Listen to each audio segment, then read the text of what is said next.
What up? Welcome back, ladies and gentlemen. Welcome back. We're joined here with promoter Manny Rivera and Christian Tapia, the man of the hour, man. Christian, how are you? Thank you for joining us. Oh, thank you for the opportunity.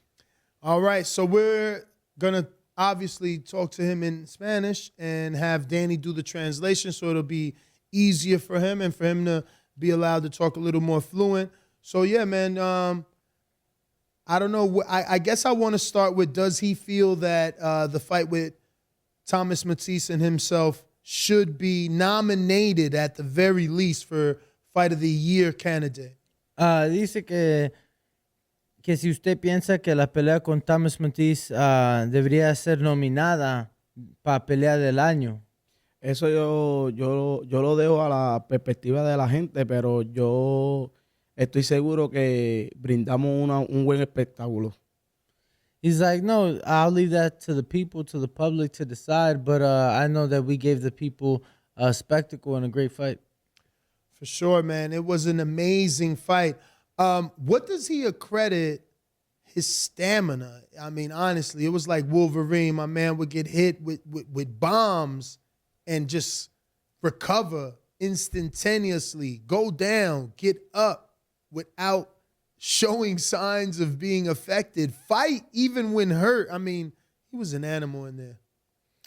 Dice que a qué le da el crédito a su aguante, que parecían animales ahí adentro, que aguantaron bien mucho, que usted, ¿a qué le da el crédito por su aguante? A la condición, a la preparación. Sin eso no hubiera aguantado ese combate. He's like, go ahead. He says, look, everything is my conditioning, my stamina, my preparation. ¿Cómo fue su preparación de condiciones en campamento? Explíquenos un poquito para entender. Corro bastante. Me gusta correr. Me levanto por las mañanas a correr. ¿Cómo cuántas millas más o menos? Corro de 6, 7, 8 millas. A veces me tiro un medio maratón, que son 13 millas y media. ¿Por día? Al día corro mis 45 minutos.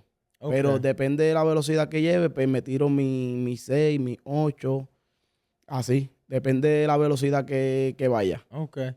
Pero después de ahí, pues voy al físico. Hago entrenamiento físico y en la tarde, pues, entrenamiento boxístico. De boxeo. So I asked him that. So I was like, what exactly does strength and conditioning look like for him in camp? And he says, no, look, I love to run. I do about 45 minutes in the morning. He says, depending on the pace, that could be anywhere from 6 to 8 miles. Some days I'll do, go beyond that and do a half marathon, which is 13 miles and some change. Then after that, he has strength and conditioning in the gym, and then obviously boxing in the evening after that. I was told that he was doing swimming specifically for that fight. Was there no swimming involved? And if so, how much, would he say? Is there a time frame or were there laps? Dice mi compañero que le platicaron que usted usó natación para prepararse para esa pelea. ¿Así fue el caso o no estuvo nadando? Sí, también sacó un tiempo para hacer práctica de natación. And what was the second part to that question? Was it laps or hours? Like, what was it, like time or laps? ¿Era tiempo o vueltas en la alberca? Vueltas. Repeticiones de 50. 50. Damn. 50 laps, he says. Without stopping? ¿Sin parar?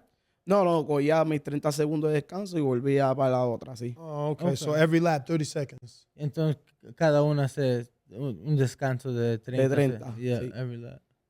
Tell him I'm sorry to be prying. It's just that, bro, I am amazed at that performance that he put up. His power carried and his stamina, it was there. It was there, man. And it made for an amazing fight. I want to see him again because of that. Like, I know it's a division above, and I hear he might be going down, but because of that fight Oh my God, him and Pitbull would be crazy. You know? Dice que disculpe que sea tan curioso, pero dice que estuvo tan interesado con la pelea y que le encantó la pelea y que no pudo creer que tanto aguantaron y estuvieron tirando en la pelea y que por esa razón le gustaría obviamente verlo otra vez. Dice que le dicen que tal vez baje de peso a las 126 o ¿cuál es la situación ahorita? Estamos pensándolo, ya que mis últimos combates me han salido toditos grandes. So, estamos pensando en ir bajando para ver cómo lo sentimos. Hacer uno en 128, a ver cómo lo sentimos el día de la pelea. So he says that him and his team have been considering maybe going down, maybe at a catch weight, to slowly see how the body feels the day of the fight. So he says maybe something along the lines of 128 pounds, Okay. Okay, so he's trying to get down a feather. perhaps. Navarrete moved up. Everybody kind of moved up. Who's down there now? Oh, El Tran. El Tran. That would be a nice fight. Oh yeah, Robiesy Ramirez. Ask him, has he ever gotten any work with Robiesy Ramirez, and has he watched them fight? What's his thoughts on him? Dice que si algún día ha entrenado con Robiesy Ramírez o que si lo ha visto pelear y cuál es su pensamiento de él. Lo he visto pelear, he visto 2 o 3 peleas de él. Es incómodo, un tipo zurdo, mete presión y le gusta tirar mucho esa zurda. Se ve que tiene potencia en esa zurda. Yeah, so he's saying that he's never trained with him, but he's seen a couple of his fights, and he says that Robiesy seems to make things uncomfortable. Obviously, as a southpaw, he says he feels like he has a very strong left. And I was gonna say, obviously, now working with Larry Wade, it seems like that's been the case. Ahora digo que parece con su nuevo entrenador de condición, Larry Wade, que ha entrenado con Sean Porter y muchos campeones. Ahora Robiesy ha estado, quiero decir, puro knockout, ahora que está con él. ¿Usted cree que puede hacer la 126? ¿Hace cuánto que pelea en ese peso? Yo, desde que debuté, siempre he estado en 130. Pero ni amateur. En amateur, como cuando tenía 18 años, hice en 120, en 121, 123. Oh, well, so I asked him, I was like, how comfortable or how easy do you think you can make 126? When was the last time you've made it? And he's like, well, never as a professional. I'm like, what about an amateur? He was like, yeah, when I was like 18 or 19, it's the last time I fought at that weight. So ask him what makes him think he can get down, and is it because he's making 130 so comfortably? Well, he said because he was like everybody he's fighting is bigger than. All right, but that doesn't mean he can make the weight below. Dice mi compañero que por qué es por qué cree que pueda hacer el peso, cuál es la razón que esté bajando de peso. Pues la 130, pues las últimas peleas me han salido grandes. Pero voy a tratar a ver cómo me siento en 128, porque las últimas 2 peleas yo he hecho 129.5. So, a ver cómo me siento en 1.28 y con una buena nutricionista, porque yo nunca he tenido nutricionista. Okay. En esta última pelea tuve uno y me sentí bien, me sentí fuerte. So, y cuando dice que le salieron grandes, ¿qué quiere decir? Grande en estatura y peso. O sea, cuando hidratamos... Que te estás sintiendo muy grande, que ellos son muy grandes para usted. Muy grande, alto y en estatura y en hidratación. De 130. Rehydration, he's saying. Exacto. Okay, so he's saying that he feels that his last 2 fights, they've ended up being bigger than him when he rehydrates. Opponent, right. Yeah, he just feels they're bigger, not only in height, but also in weight. And build. And then they rehydrate more than him So he's going to attempt to get down to 128 because he said he was 129 and like a quarter. Un cuarto, tú dijiste, 129 y un cuarto. 29, exacto, sí. Yeah, so he's gonna try and get cut that 1 pound and a quarter more. See what I'm saying? It don't sound easy. He doing it 1 pound at a time. So yeah, okay.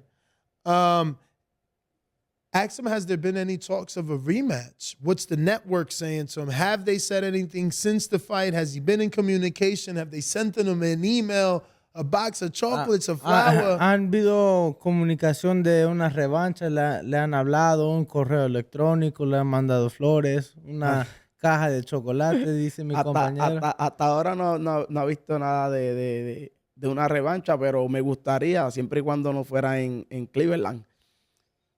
Okay. Manny, the promoter here, I'm going to ask right after I translate, he's like, you know, as of right now, there's been nothing for a rematch, but I would love a rematch as long as it's not in Cleveland. Manny, I have to ask, how do you get that rematch not in Cleveland? No, well, I want to ask the same question. I mean, nothing? They've called you guys and nothing? You've heard nothing since the fight? So I have heard. I'm in communications with Kevin Rooney all the time.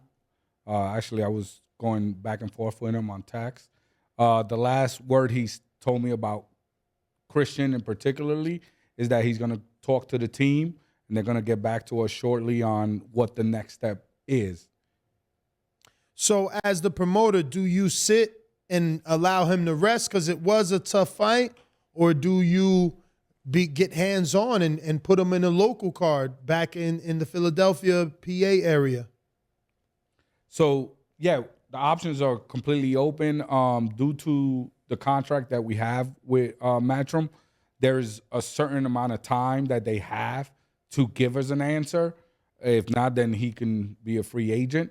You know, when it comes to that particular contract. So, yeah, we have an option that I can put him back on one of my cards. We're looking for probably April to fight again. So whether it's on one of our cards, I mean, I think Christian Tapia at this time, there's no look into easy fights. You know, he's ready. I think that fight, depending on how you were looking at it, could have went either way. My opinion, anyways. I think the scorecards were ridiculous on that card. I mean, we're looking to fight anybody at you know, 130 or below. You know, we're talking about bringing him down a little bit. We don't know how that's gonna go. We don't know how that venture is. We're definitely gonna experience it. But anybody at 130, we're you know, hopefully it works to our advantage where they saw some vulnerability in him. Because before this, you know, nobody was giving us a shot. I mean, we were calling out everybody. And, you know, Kevin, we've been trying to deal with Matchroom for a little while. They offered us this fight with contingencies. And you know, we took the fight. We liked the fight. But, you know, like, this is boxing. He got caught with a shot early in the fight on the tempo, and you know, it changed the game, but it showed who he is. You know what I mean? So I think if we get that rematch, like you were saying, we definitely would love it.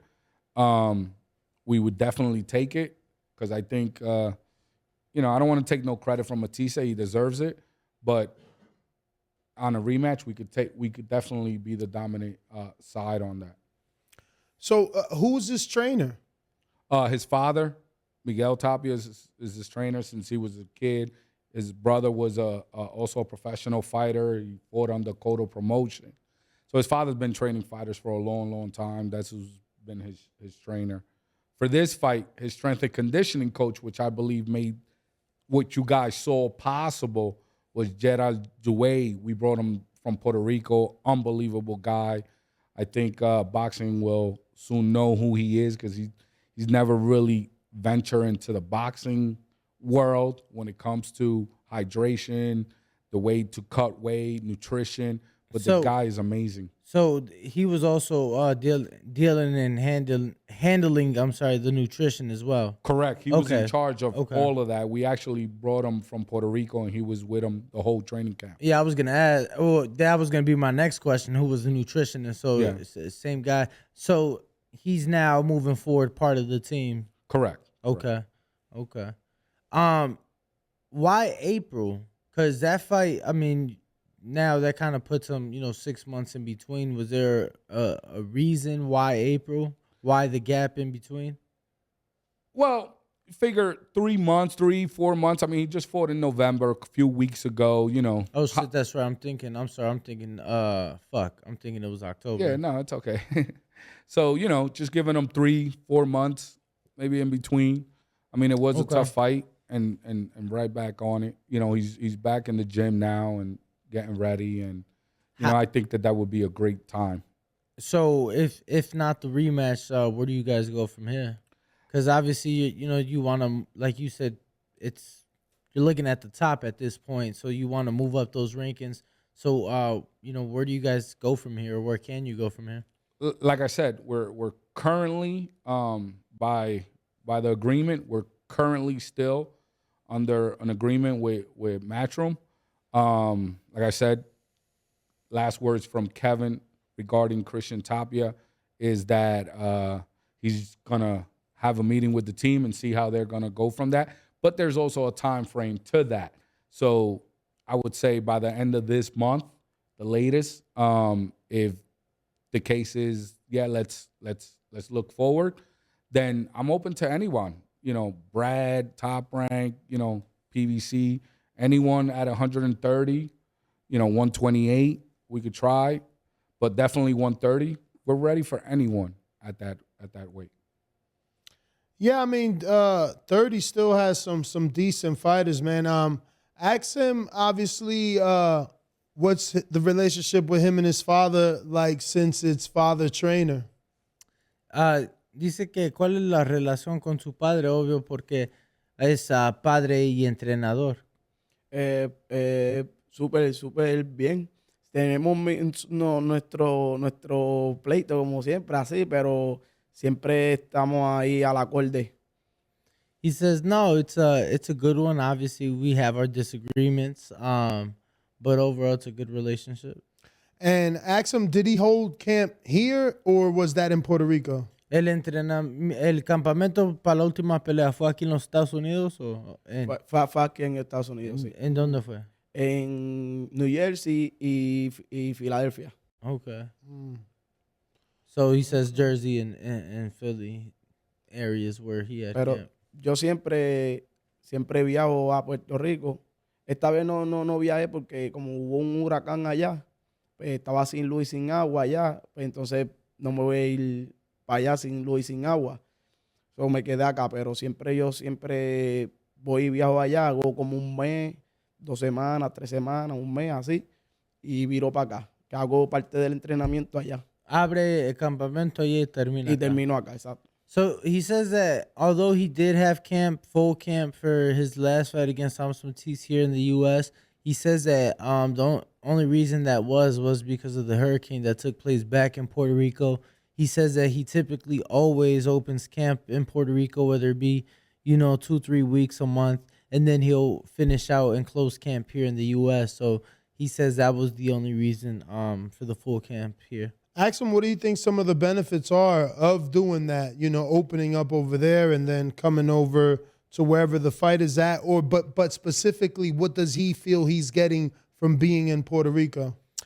¿Cuáles beneficios o ventajas, en su opinión, tiene usted de ir a Puerto Rico a abrir campamento allá y luego venir a los Estados Unidos? O sea, ¿qué en su opinión le beneficia haciendo eso?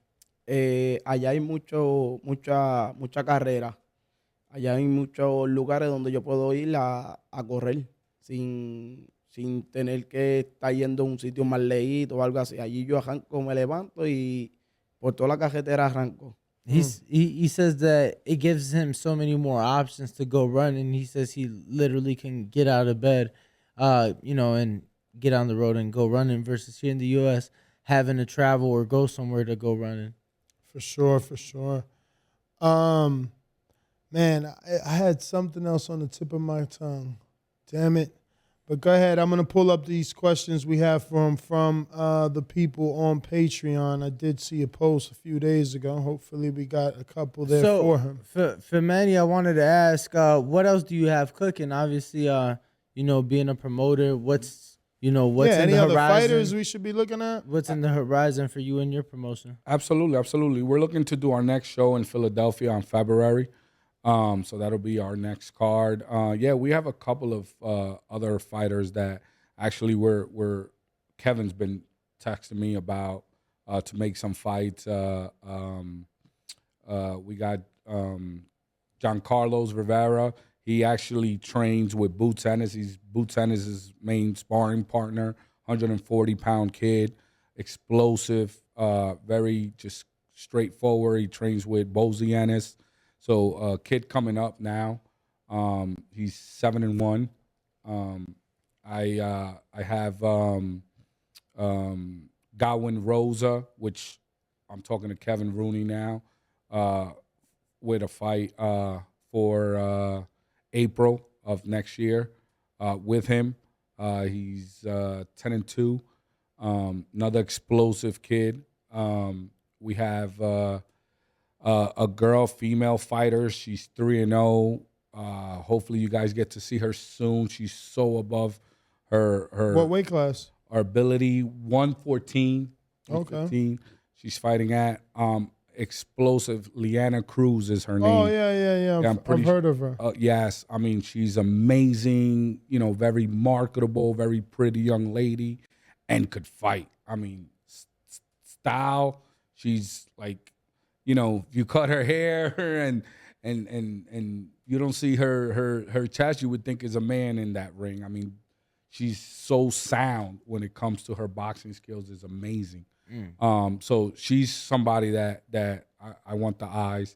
At 118, I got a young kid. He's 2-0 now. Also explosive. Has unbelievable power out of Reading, Pennsylvania. Okay, Reading, PA. Yeah. Young kid. Also Villanueva. Also a very explosive young kid at 118 pounds. So we have a young group coming up now. I have some of the veterans in boxing too that for anybody. I've been trying to get a big fight for Anthony Young. He's also one of our fighters. I'm pretty sure you guys know who he is. Yeah, what's the deal with him? How he beat?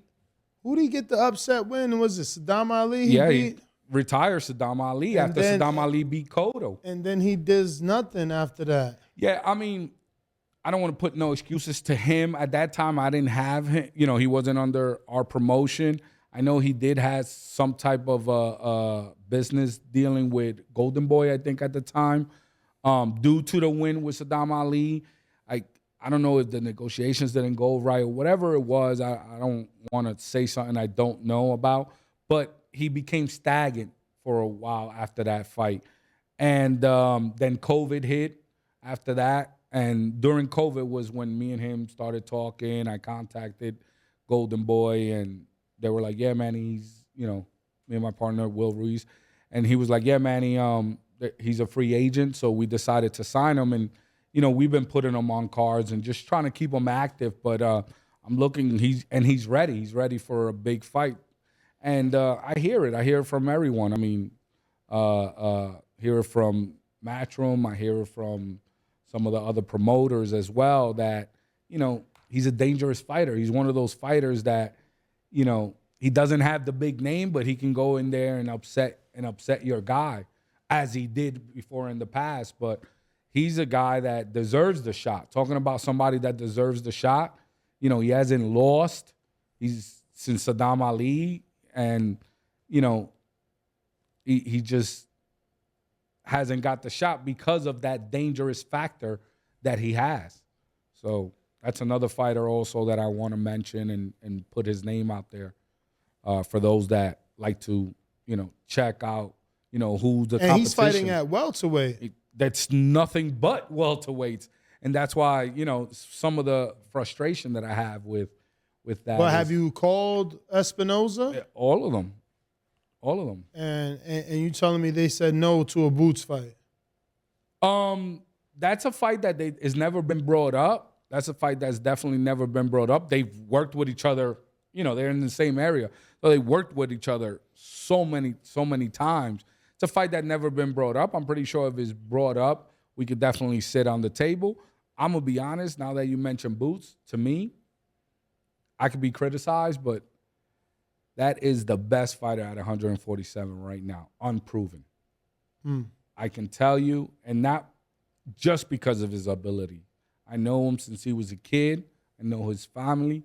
I know his work ethic, more importantly than anybody. I've never seen somebody live and breathe boxing the way that kid does. I mean, he went to a huge fight, went to one of his fights. He's back there on Monday in the gym. I mean, you know, this is all that kid does. So this fight to me, this fight coming up to him, I mean, people might think it's a test. I don't believe it's a test. He's going to prove that. You know Karen? The fighter that he's fighting? I don't know him personally, but I know Boots. I wanted to ask. I know he's a tough fighter. Don't get me wrong. I never heard of the guy. I'm not taking no credit away from him, but I know Boots. I wanted to ask you being out there, do you think Boots has what it takes to capture the heart of the Philly fans? Like, Philly has some of the most passionate fans, sports fans in the world. Do you think that he has what it takes to capture the heart of those Philly fans and become kind of like the Rocky Balboa, if you will, of his day? I don't think the question is, can he I think he already has captured the Philly fans. Philly's on his back for sure. So it's the world. Right now, no. I'm saying right now he fights. So he got the fight with Karen. Mm-hmm. If they announce his next fight is for the vacant 147 IBF title, is he selling out the Wells Fargo? I don't know, right? I don't want to say yes. I don't want to say yes. I think when it comes to boxing, is who you put with him. Now, if you bring a Boots and Spence, you know, to the Wells Fargo, yes, that will be sold out without a question. You know what I mean? I mean, Bernard Hopkins, legendary fighter, right? He's fought at the Wells Fargo. With all due respect, he didn't sell out the Wells Fargo, but who did he fight? You know what I mean? But if you bring the fight, he'll definitely sell it out. Philadelphia will support it 100%. But if you bring somebody that Philadelphia already knows because they respect him and they know who he is, that they know they're going to go and it's going to end in the second round, I can't answer that question. Ask Christian, when would he like to get back in the ring? I mean, because that was a tough fight. Like, how is he looking forward to some time off? Obvio, fue una pelea muy difícil en noviembre. Su promotor tiene planes de abril. ¿A usted le gustaría más tiempo o le gustaría el tiempo de descanso para recuperarse de esa guerra que tuvo con Mattice? Pues me gustaría ver cómo el cuerpo me va reaccionando y si veo que el cuerpo necesita más descanso, pues coger descanso. Si no, pues estaríamos peleando otra vez. He says, no, look, give my body some rest and just listen to my body, see how my body reacts and how it feels. And if my body tells me I need more rest, then I'll get more rest. But if not, guns blazing, looking to fight. I asked him what got him into the sport. Was it being from Puerto Rico, did it happen to be like a legendary Puerto Rican fighter? Like, what got him into it? Dice, siendo puertorriqueño de tantas cosas, ¿qué fue lo que lo que a usted le encontró al boxeo? ¿Qué fue lo que con usted se enamoró del boxeo? Yo soy el menor de 3 hermanos. Entonces los 2 mayores decidieron entrar al boxeo y yo, como todo hermano pequeño, quise hacer lo mismo que ellos. Y cuando iniciamos, pues lo vi como un juego. porque como ellos lo hacían, pues yo lo hacía. Pero fueron mis hermanos. Inicié por mis hermanos y Tito Trinidad. He says, look, I'm the youngest of three, so my two older brothers, they decided to start boxing again. Like any, young brother, I just wanted to be like them, so I decided to join them and start boxing. And then, Tito Trinidad had a heavy influence as well. He, double down on that because he said that so casually. So was it like an influence because he seen him on TV, followed his fights, or did he physically meet him and was influenced by him? ¿Qué fue de Tito? O sea, ¿fue una pelea? O sea, ¿lo conoció? ¿O qué fue de Tito que lo captivó a usted? El pueblo puertorriqueño, eso era cuando peleaba Tito, todo el mundo sacaba televisores para afuera y eso era una fiesta. He's like, no, it's just the Puerto Rican people. You got to understand when Tito fought, the Puerto Rican people, it's a party. Everybody's bringing the televisions outside. Everybody's showing the fights, and we're just partying, having a good time. So it was just the Puerto Rican people. Y más cuando le daba las dos galletas. When the father. He definitely lost me there. Well, he said, you got to translate. He's like, especially when they used to give him slap him twice, and that's his father before he passed. He would slap him whenever he wasn't doing his thing. Okay. Ask him, does he feel? Well, before that, ask him, did Cotto receive any similar embrace from the public? Did the TVs come out in the streets for Cotto as well? Dice mi compañero que si a Cotto recibió el mismo amor que recibió Tito, que si las televisiones, los televisores estaban saliendo para afuera y que si la gente de Puerto Rico hacía una fiesta igual como lo hacían con Tito cuando peleaba Cotto. No, porque eran diferentes personalidades. Entonces, cuando había una pelea grande, de que la gente veía que era fuerte y grande, pues habían un par de gente que sacaba, pero cuando llegaba a la isla, pues no se recibía igual como a Tito. He's like, no, honestly, it wasn't the same. Two different personalities. Some people may have done it when Cotto was in those big, tough matchups, but when he came back to the island, the embracement wasn't the same as Tito.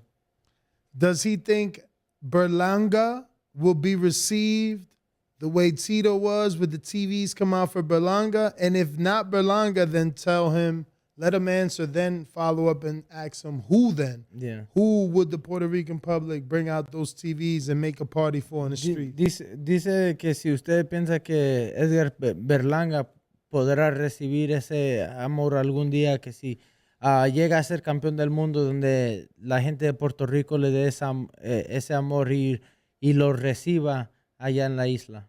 No creo. No. Entonces, ¿usted quién cree ahorita que pueda lograr eso? El que va en camino que puede lograr eso es Sander Saya. Es Sander. Tiene su humildad, su carisma. Y a Puerto Rico no le gusta mucho el fronteo y eso, ¿no? Le gusta más humilde y que se dé querer el peleador. So fronteo, just want to clear that's front, like showing. I want to say it's fronting, it's showing off. So he says that he doesn't believe Edgar can go on to achieve that. So I did ask who, and he said Xander. He says Xander right now is on track and he's humble. He says that for the most part, the Puerto Rican people love the humility, love are humble and don't like the front or the showing off. Wait, so my counter to that is, what about Hector Macho Camacho? He was loved, right? Or was he not? Dice que, pues... mi contra para eso va a ser, obviamente, Hector Macho Camacho, la gente lo querían. So quiero preguntarte, ¿sacaban las televisiones para él? ¿Hacían fiesta para él o no? Pues no, para Héctor Camacho, pues yo era chiquito, no tengo de eso, pero sí fue querido también, pero él era como un es que él era un showman. Él te salía de indio, la entrada, tú sabes, buscaba cosas como que para que la gente lo viera, pero también como hablaba, también peleaba, Mm. lo demostraba, que eso es... He's like the thing. He's like, well, for one, I was very young when he was fighting, so I can't really tell you about how the people reacted. But I will say that he was a showman, and he came out with the creative costumes. And another thing, when he fought, he came and yeah, he talked, but he backed it up in the ring as well. Te quiero preguntar porque yo hablé con Sanders tal vez hace un par de meses aquí en La Vega, estaba entrenando y yo le pregunté en su punto de vista quién era ahorita, hoy en día, el boxeador puertorriqueño más grande. Su respuesta de él para mí me dijo Shakur Stevenson. Obviamente no es de la isla, pero su papá sí es puertorriqueño. Usted su pensamiento de Shakur y cierto boricua que sí lo han recibido, Ujú. su pensamiento. Pero creo que sí, Stevenson, aunque yo lo catalogo como boricua, pero de afuera, como que no es nato nato. Entonces, si los vamos, Sanders Saya nació en Puerto Rico, pero también creo que a la edad de 5, 8 años, 10 años, pues se vino para acá, pues sí tuvo su crianza en Puerto Rico, ¿ves? Sí. Pues entonces, pues ahí se cataloga como de la isla. Ya Sí, cuando sí, sí. tú, de acá, pues entonces, pero yo lo veo que si él representa a Puerto Rico, pues bienvenido sea. Pero creo que el que tiene la bandera ahí es Sanders Saya. Para mí, para de ahora. Pero si Sanders Saya es como un prospecto que viene en ascenso, pero el que tiene ahí a la isla ahora, pues es Stevenson. No, he's like, well, right now, I guess I would have to agree because I asked him, when I spoke to Xander a few months back, and I asked him who was the biggest Puerto Rican fighter right now. His response to me was Shakur, and he's saying that, right now I would have to agree. Right now, who has the Puerto Rican flag the highest is Shakur. Xander right now, if anything, is a prospect, but I guess when he says Puerto Rican, obviously he means born in the island, growing up in the island the way Xander did, and obviously Shakur born here in the U.S. Ask him what does he think he needs to do, specifically beat, so that the TVs come out for him. Dice mi compañero que usted qué cree que tiene que hacer Shakur No, él. él que usted qué cree que usted tiene que hacer o a quién le tiene que ganar para que los puertorriqueños saquen la tele para usted. Es que hoy en día es muy difícil que hagan eso, pero ya conmigo, pues por lo menos en mi pueblo, lo han hecho. Es dejarse ir queriendo que la gente siga viendo las peleas y que se vaya llegando la voz y la gente lo va a hacer. Pero es que para hacer lo que hizo Tito ahora mismo no creo. Tito es como que el único que, como Jordan, por ejemplo, que la gente sacaba, por lo menos en Puerto Rico la gente también sacaba, Jordan jugaba y la gente sacaba televisores. Pero Damn. como Tito, en cuestión de eso, ahora, si me dicen posísticamente quién fue el mejor, hay mucha gente que me dice que José Ortiz, él es el puertorriqueño, el de Ponce, pero de los tiempos de antes. Oh, Hablando vocísticamente quién es el mejor de Puerto Rico, pues la gente me dice mucho José Ortiz. So he says that it's very hard to accomplish that, to get for the Puerto Rican people to bring the TVs out for you now and day.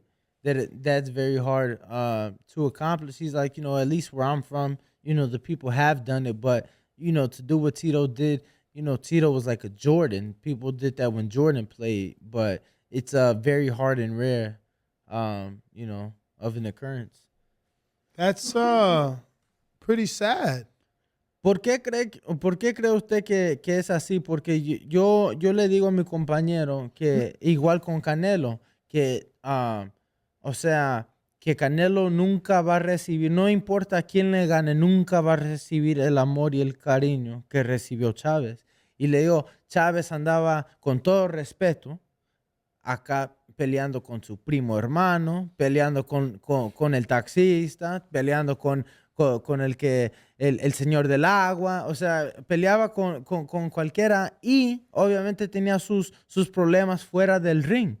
Canelo tenga problemas, no tiene, no sabe, no importa, él ayuda, no estamos oyendo de problemas, pero nunca la gente mexicana nunca lo va a recibir y amar como lo hicieron con Chávez. ¿Usted por qué cree que es así en Puerto Rico? Es por los tiempos, los tiempos. Los tiempos cambian, pero hablándote de lo de Canelo, creo que cuando vino Mayweather, Mayweather era un showman, ¿verdad? También. Y cambió el quedarte invicto. Cambió eso de, que si tú tienes derrota, pues no, era quedarte invicto, es lo que vale ahora. Pero hablando todo lo de Canelo y Chávez, creo que es por la gente de antaño, se quedó ya con eso, inculcándolo a los niños, que Chávez es el único. Pero para los tiempos de Chávez tampoco no había la tecnología que hay hoy. Y Chávez es igual que Tito. No había la tecnología y Tito acaparaba a Puerto Rico completo, que ahí es que está lo de Canelo y Chávez. So he says that as far as the whole Canelo thing, that he believes that Floyd came along and changed many people's perspective and thought process on remaining undefeated and keeping their O. He says, and as far as the whole Chavez and Canelo comparison, you got to understand similar to Tito, technology wasn't as advanced. So when Tito, alike Chavez, would fight, the Puerto Rican and the Mexican people would stop and, be able to watch those fights because they didn't have as much technology to take them away. ¿Usted cree que pueda llegar en su vida, en nuestra vida, lo que queda de nuestra vida, que pueda llegar alguien que sobrepase la fama que tuvo Tito, la fama que tuvo Chávez? Puede ser, pero porque nada es imposible, pero ahora mismo, como dije, va en camino Sandersaya. No, ni digo ahora mismo, es que, o sea, cuando estamos hablando esa fama, o sea, estamos hablando fama de otro nivel, estamos hablando fama de Daddy Yankee, de Vicente Fernández, de Pele, o sea, fama de otro nivel. Entonces, por eso yo le pregunto que si en nuestra vida, ni ahorita mismo, pero en nuestra vida, que si usted piensa en los próximos 50 años llegue otro que sobrepase la fama que tuvo Tito en Puerto Rico. Puede ser, porque ya con el tiempo, pues, 50, 60 años, ya eso se va quedando. Se va olvidando la gente. La gente va, al menos que sigan viendo, pero lo dudo, ya el tiempo siempre va. 50 o 60 vamos a tener que durar para que venga otro o para que pase Tito. Para que pase, es que Tito es Tito, todavía Yo estaba llega esperando donde sea y Tito lo reciben. Go ahead, translate, because I've been waiting to say something. So I asked him, because obviously when we're talking, he's speaking for the Puerto Rican people. Write it down. He's speaking for the Puerto Rican people. Me for the Mexican people. I asked him, does he think in our lifetime, in the next 50 years, can he see somebody overpass the fame that Tito had in Puerto Rico and the fame that Chavez has with the Mexican people? And he's like, yeah, perhaps, because 50, 60 years from now, people forget, people die, and new things happen, but it's going to be really tough. And, I was just, I really wanted his thoughts on that, because obviously that's a different type of superstardom. And I was talking about, comparing it to musicians like a Daddy Yankee. He can't walk the streets of Puerto Rico without being mobbed, Vicente Fernandez got wrestled. He couldn't do that. You know what I'm saying? Like these guys have the superstardom where, you know, the president calls you when you win and things of that nature. So just wanted his thoughts on that.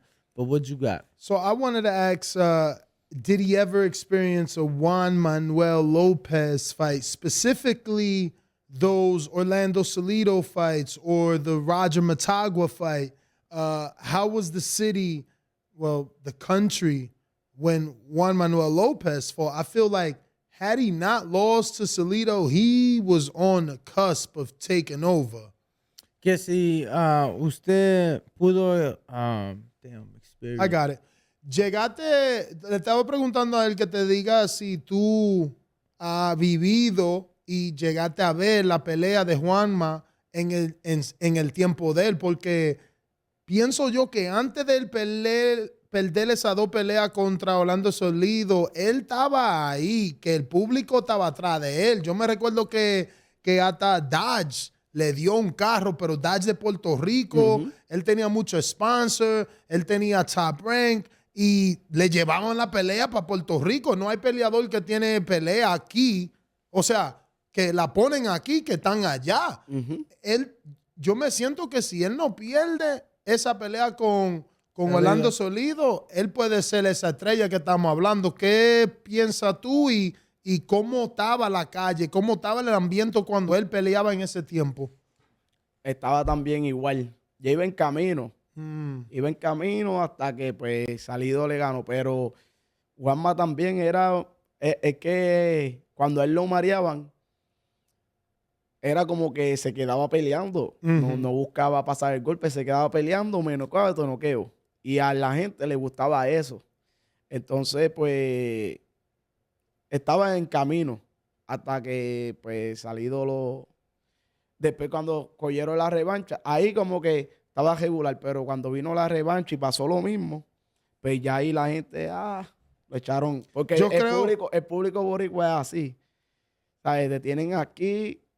como te pueden tener acá después al otro día. Eso es así. He's like, no, absolutely. Juanma was on his way. He was definitely getting that reception and that love, similar to Tito, you know, but absolutely it was the 2 losses because, you know, after the first one, the people were still with them, you know, but even though there was some that were on the fence, but after the second, they definitely stopped supporting. And that's how the Puerto Rican people are. You can be on top one day with them and then on the bottom the next. Tell them that I think that the mistake that they made was not doing Juanma versus Gamboa immediately after the Roger Matagua fight. I don't know if he can remember as vividly as me, but obviously, you know, Lopez fought Matagua and was drugged in that fight. You know what I'm saying? But he got away with the win. And then they gave Gamboa, the same guy, and Gamboa blanketed his ass. They should have did it, but they went to Salido and ruined everything. Because I think that Gamboa was chinny enough and Lopez strong enough that even though he was vulnerable, he had that punch that he could probably sleep Gamboa, who had been down at that time like at least 8 times already. That's a lot, I know. Dice que él piensa el error que Top Rank y los manejadores de Juanma que hicieron, que después de la pelea con Matagua que tuvo, que lo hubieran puesto con Yoroki Gamboa, porque dice que él piensa que Juanma tenía el poder para poder noquear y parar a Gamboa, pero en vez lo pusieron obviamente con Salido. Sí, pero obviamente también Gamboa tenía la fuerza para noquear a Juanma también, pero una pelea apretada, sí. Pero él tenía más oportunidad con Gamboa, sí, que también tenía la quija media floja. Pero la quisieron alargar más y Salido vino y cortó eso. So in the chat, están preguntando, they asking over, you know, Verdejo. I personally feel Verdejo never had the it. He had the look.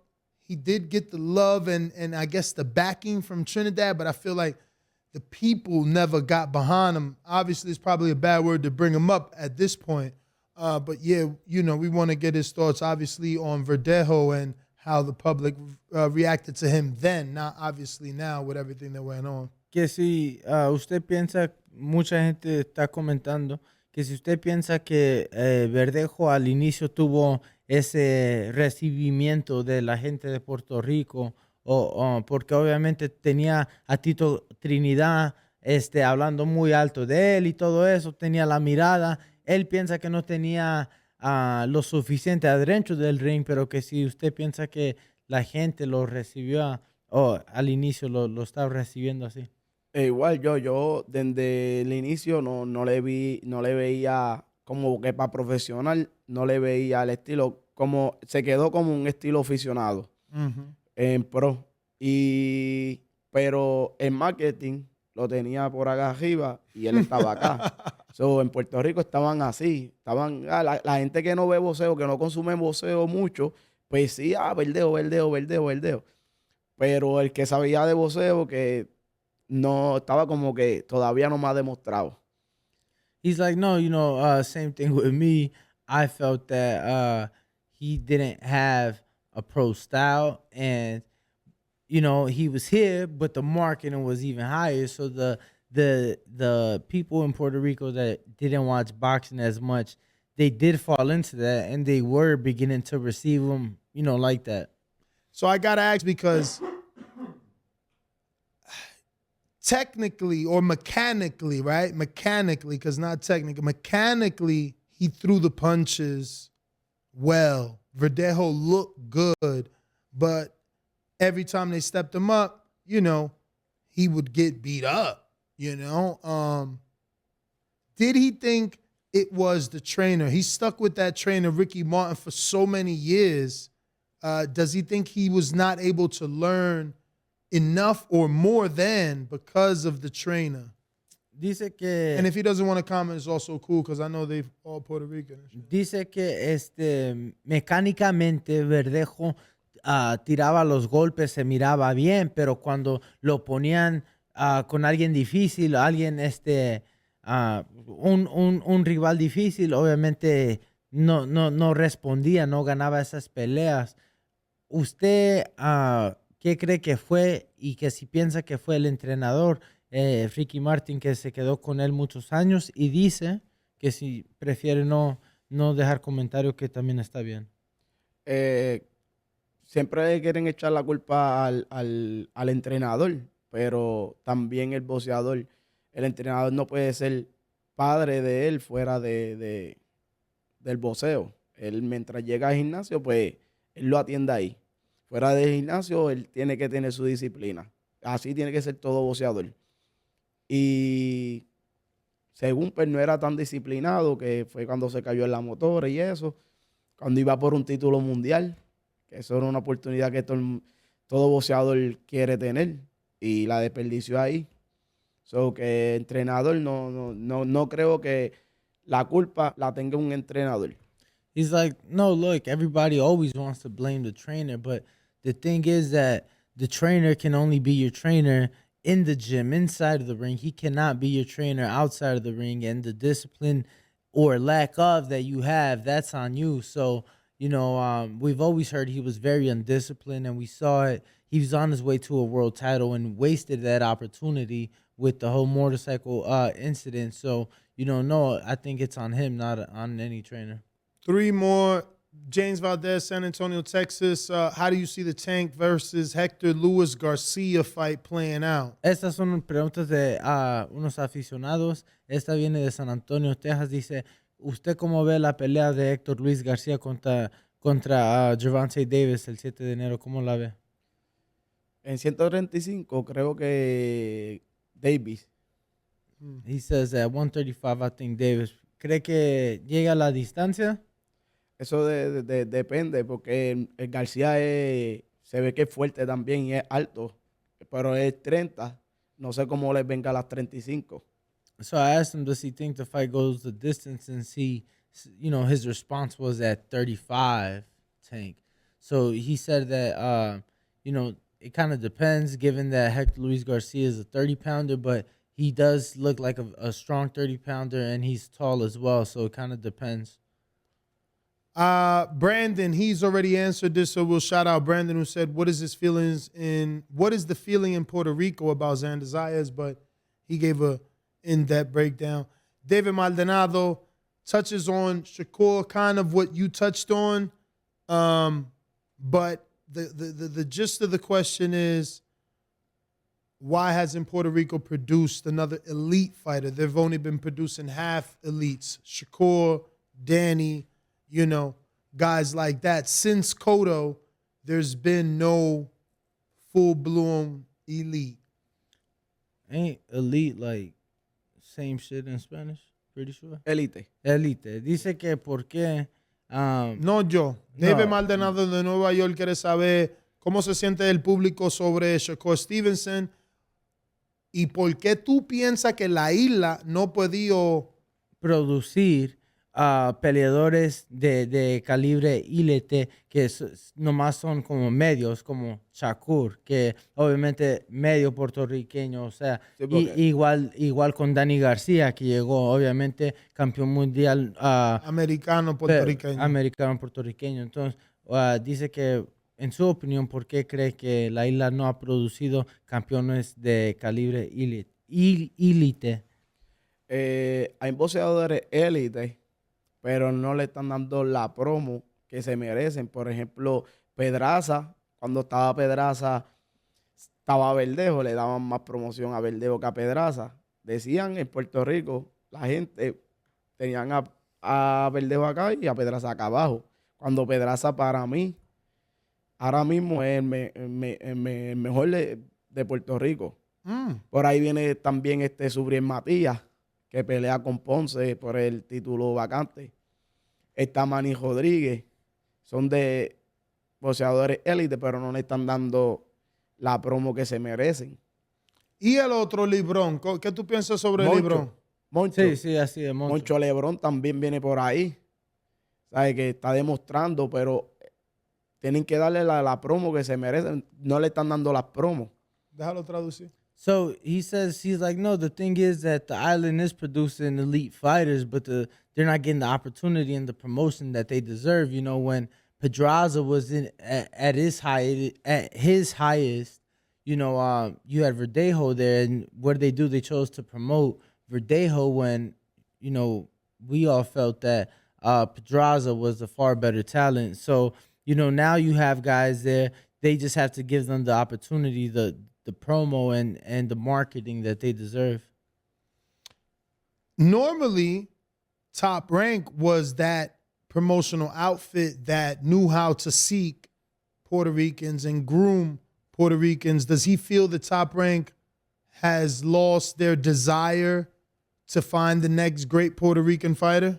Dice que usualmente Top Rank era la promoción que sabía buscar al puertorriqueño y saber vender el boxeador puertorriqueño. Que si usted cree que Top Rank ya no tiene ese deseo de buscar talento puertorriqueño, porque obviamente tienen a Sander, pero Y a Berlanga. y a Berlanga, que obviamente, ¿cómo le Y dicen? la última pelea de LeBron también estaba ahí. So I'm just butting in saying they do have Xander, Berlanga, and obviously LeBron last fought on their TV. Well, you said that the question was, do you think they still have the desire to go after the Puerto Rican? No, I know. I'm saying I'm translating to the people what I butted in to say to him. Okay. Pero que si usted cree que Top Rank siga teniendo ese deseo de llegar a buscar el grande boxeador puertorriqueño. Yo creo que eso lo hicieron los mismos boxeadores boricuas. Por X razón, cuando él lo firmaba, pues no tenían su disciplina. So, pues él decidió como que, espérate un momento, que esta gente no está teniendo disciplina. A lo mejor lo tienen todo en la mano y no tienen la disciplina que tienen que tener. Pero no creo que él descarte buscar boricua, porque creo que somos el segundo más con títulos mundiales en la isla. So, en la isla hay mucho talento, pero tiene que saber buscarlo porque esto se trata de disciplina dentro del deporte y fuera del deporte. Well, I think what occurred is that he's given a lot of fighters an opportunity, and what happens is they don't have the discipline. So I don't think that he's necessarily lost his desire to seek out Puerto Rican talent, because if I'm not mistaken, we have the second most world titles are coming from the island. But the thing is that they have to seek out disciplined talent, because they can have the hands, the talent in the hands, but they don't have the discipline to be able to make something of themselves. Por ahí viene un chamaquito también, Oscar Collazo, 105. Lo que pasa es que es bajito, es 105. He says, Pero es otro que puede ser el líder de los boricuas por ahí. he says another elite Puerto Rican fighter to look out for is, ¿cómo se llama otra vez? Oscar Collazo. Oscar Collazo. He's like, the only issue is he's a 105 pounder, but he's a talent. Ask him, does he see Collazo getting anywhere to 180, like career said and done? Does he finish at 118? Because at least, 112, 115, 118, those are sexier divisions. Dice que si por lo menos cree que Collazo. pueda llegar tal vez a las 112, 115, 118. Esas divisiones son todavía más chicas, pero divisiones que se han visto en la televisión. Que le dan más promoción. Sí, más promoción. Pues yo creo que con la altura que él tiene, creo que puede llegar a 12 máximo. Okay. Sí. Eso va a ser como Calderón. Sí, un Calderón. He was like, with his side, I think he gets, no bigger than 112, similar to Ivan Calderón. Quería preguntarle, I wanted to ask him, does he feel that, those Puerto Rican talents, when they do sign or when they do turn pro, do they have to leave the island, come over to the U.S., to be disciplined? To be disciplined. We've heard that with some Dominican fighters, same with the Mexican fighters. Le quería preguntar, obviamente, usted sigue hablando de la disciplina y la importancia de la disciplina. Él siendo dominicano, yo mexicano, ¿usted piensa que esos peleadores con talento, cuando lleguen a ese nivel, que ya tengan un contrato de promoción o lleguen al nivel profesional, que tienen que dejar la isla, irse de la isla para poder enfocarse y quedarse disciplinado? Porque lo mismo se ha dicho de los dominicanos, que tienen que dejar a la República Dominicana, venir para acá para poder enfocarse, poder quedar enfocado, y lo mismo con el mexicano. ¿Usted cree que es así para el peleador boricua? Tito Trinidad estuvo ahí, nunca dejó la isla. ¿Sabes? Eso depende, es de la persona. He's like, man, he killed it. He's like, Tito Trinidad, he was like, he was there, he never left the island. He was disciplined, so it's all dependent on the person. All right, last one. What's his thoughts on Alberto Machado? Does he still got it? Su pensamiento sobre Alberto Machado, que si todavía tiene algo en el tanque. Creo que va ahora para 140, si no me equivoco. Pelea. ¿Cuándo es que pelea él? El sábado. Okay. Él vuelve otra vez. ¿Todavía tiene algo en el tanque o ya está acabado? Tiene. Bueno, vamos a verlo ahora el sábado. El sábado en 140, que es diferente peso. Diferente peso. He's like, well, look, if I'm not mistaken, he's just moved up to 140. He fights this Saturday. So, I still think he has something in the tank, but we'll see on Saturday night. You know who that is, right? The dude Yes, that was he was co-main event, first fight I ever covered. Oh, okay. Yes, sir. Well, that is all our questions. Go ahead and tell him to give out his social media. For anybody that isn't following can do so. And same for you, Manny. Fueron todas las preguntas. Muchas gracias por venir aquí al programa y darnos su tiempo y darnos la entrevista. Si podría darle sus redes sociales para que los seguidores le puedan dar un follow y seguir con su carrera. Me pueden encontrar Cristian M. Tapia en Facebook e Instagram. He's saying you can find me, Christian M. Tapia, on Facebook or Instagram. Manny? Before I give my social media, if you could give me a minute. Yeah, of course, bro. I mean, this is why I love this kid. His humbleness. He talked about all these Puerto Rican fighters, never mentioned himself. I know he believes in himself. We have these conversations all the time, but this is what he does, right? We talk about the elite fighters. We talked about LeBron, which is in his same weight class. That's a fight that we were after. I believe he's in that level. I think a lot of great fighters. I remember Miguel Cotto went through a fight that, if it would have been the other way around, there wouldn't be no Miguel Cotto. He was knocked down like 3 times in the fight. Tough fight. Ended up finishing it late in the fight. I think he kneeled in the middle of the ring in that fight. I think this fight that he just fought, if it was in Philly, could have been a draw or even the other way around, which he still would have been in that aspect of undefeated, which is what he was talking about, which is what needs to be. On top of that, what make to me Trinidad so loved in the sport is exactly what he has, is exactly what you fell in love with, was his tenacity. Trinidad was a guy that the Puerto Rican fans, especially myself, watching him, we were almost look for that vulnerability to come, him get knocked down, cheer for him because we knew he was going to come back from that adversity and win the fight. And that's what he is. And that's what the Puerto Rican fan base, boxing in general, loves. So saying that, I believe he's in that same, just like LeBron is. And like he was saying, this was his first shot of showing in the media wise, because they don't get the publicity of great fighters. And he showed that. So I just asked the boxing world to look at that fight. I remember you was begging Porter, go back and watch this fight. Yeah, man. Go. It's sad. I mean, the good thing is that it's on Dazn and you can go and just click it. But it's sad that not everybody has watched it because it deserves candidate, if not fight of the year, if we can't get nothing better. And I mean, the year is almost over, so it definitely falls in there. So, I just wanted to end it with that for the people to show. He definitely deserves another shot. We are open to hear all of them. So when it comes to that, LeBron, and I'm mentioning LeBron because he's in the same class. I believe he's as good, if not better.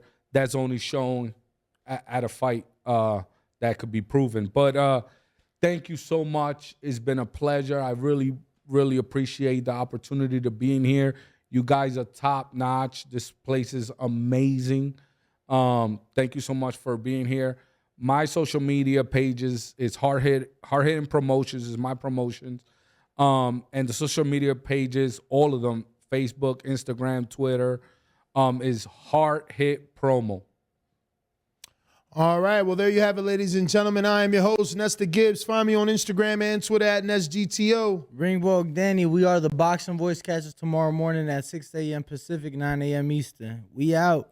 What up, YouTube family? Don't forget to hit that like button. Subscribe to the YouTube channel. Help us get to that 1 million subscribers. We're on the road to 1 million. And obviously, we have other great content on our Patreon channel. So since this video is over, head on over to our Patreon and check out all the exclusive content or right here on our YouTube members.